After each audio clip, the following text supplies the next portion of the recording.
Hola a todos y bienvenidos a este nuevo video. Mi nombre es Luis García y hoy aprenderemos los diferentes materiales que se pueden utilizar para trabajar con dibujo artístico.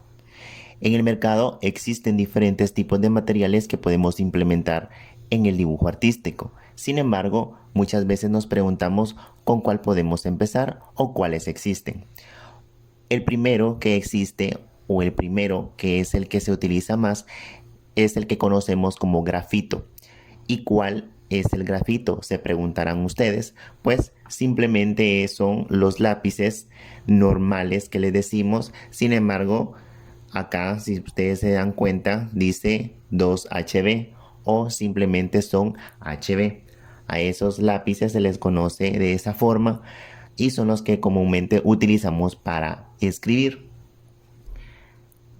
En mi caso personal me gusta mucho utilizar este lápiz para hacer trazos sencillos, más que todo para hacer bocetos. Por ejemplo, si quiero delinear un dibujo, entonces me gusta utilizar este tipo de lápiz porque ayuda a que el trazo no quede muy marcado, mientras que si utilizo otro tipo de lápiz puede ser que el trazo quede muy marcado y no lo pueda después manejar. También dentro de los grafitos existen diferentes tipos de variedades. Por ejemplo, el que les enseñé anteriormente es al que le conocemos como un lápiz normal. Sin embargo, existe una gama bastante amplia para utilizar en el dibujo artístico. Por ejemplo, existen letras y números en los lápices. Existen las Fs y las B. ¿Y qué quiere decir Fs y B? Anteriormente, bueno, para los que no saben, F significa fierro, puesto que en italiano fierro significa hierro. Entonces, a veces ustedes van a ver Fs o Hs, lo que significa hierro o fierro, si en caso son Fs. Y lo que da a entender esto es que son duros, como su nombre lo sugiere. Mientras que la B viene de la palabra blando, o sea, suave. Por eso da a entender que los que son F o H son duros, mientras que los que son B son suaves. Existen aproximadamente 16 tipos de lápices entre estas dos gamas para que el artista pueda elegir el que más le guste a la hora de hacer sus trazos. Luego tenemos este tipo de lápiz al que se le conoce como sanguina. La sanguina es un material que viene en algunas presentaciones, como en este caso lápiz, y la mina es diferente. Voy a hacer alguna demostración para que ustedes puedan ir viendo las diferentes texturas y también los diferentes materiales con los que están conformados estos lápices. Por ejemplo, voy a hacer un pequeño círculo acá para ir haciendo los trazos respectivos con cada uno de los materiales. En este caso, el que tienen en pantalla es un 8B. Entonces, como hemos visto en videos anteriores, es para marcar más que todo lo que son penumbras y sombras. Entonces, entre más fuerza apliquemos, más oscuridad obtenemos. No sé si lo pueden apreciar acá. En este caso vamos a rellenar un poco más para que ustedes vean las diferencias y las texturas que deja cada material.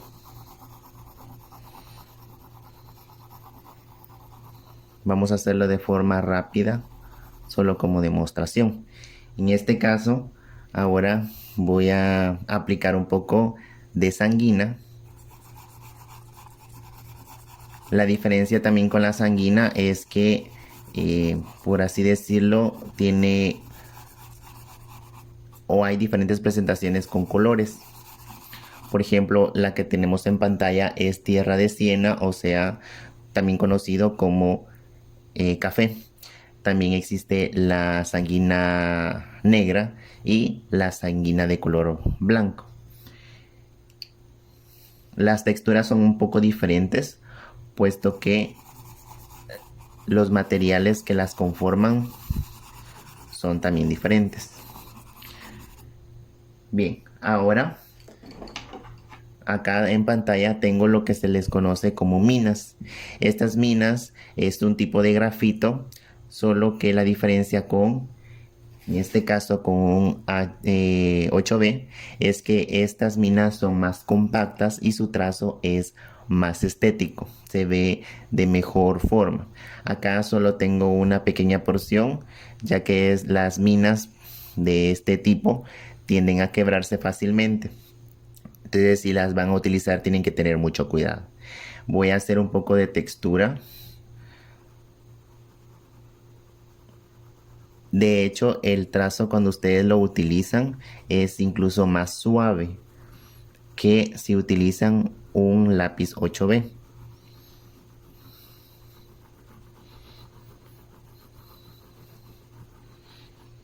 Si ustedes comparan, el trazo es muy diferente. Este tiende a ser más estético, es más pulcro y más compacto, mientras que el del 8B, que es un lápiz, tiende a ser un poco más rústico y un poco más bronco en la textura.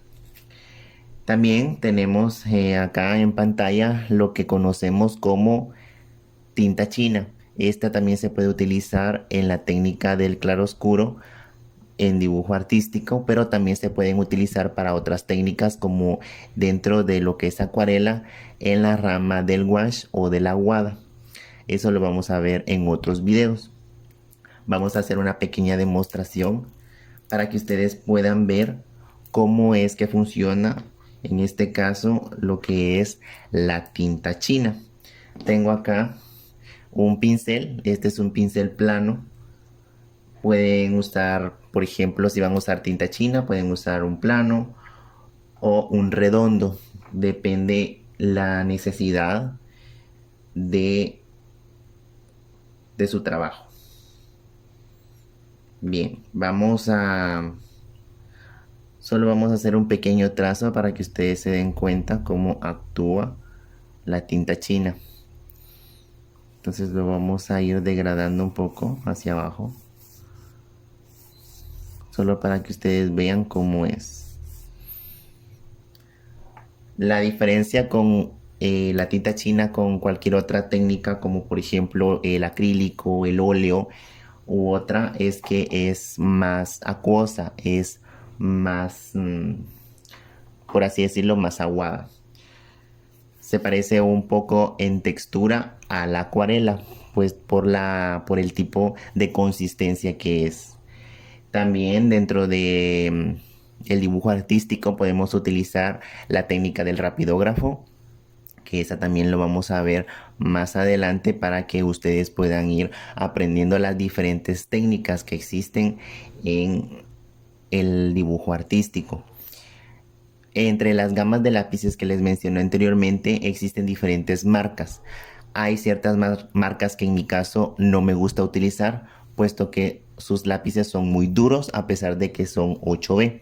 Entonces ya prácticamente queda a criterio de cada artista, de cada maestro de arte o de cada estudiante de arte o aquel que está experimentando con el dibujo artístico, elegir el lápiz que más le guste, el que más se adapte, porque es también cuestión de gustos. Yo les puedo sugerir que utilicen un tipo de lápiz o utilicen un tipo de papel. Sin embargo, al final, pues depende de varios factores los materiales que ustedes elijan. Por ejemplo, si les gusta que se vea más estético, que se vea más brusco.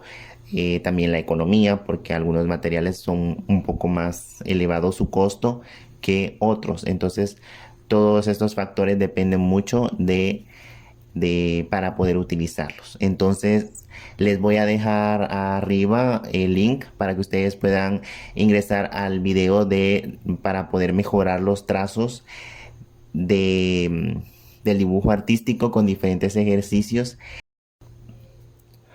Y recuerda que si te gustó el video, no te olvides de darle like, compartir, suscribirte, dándole a la campanita para recibir las notificaciones de los futuros videos que estaré subiendo para poder seguir aprendiendo del dibujo artístico.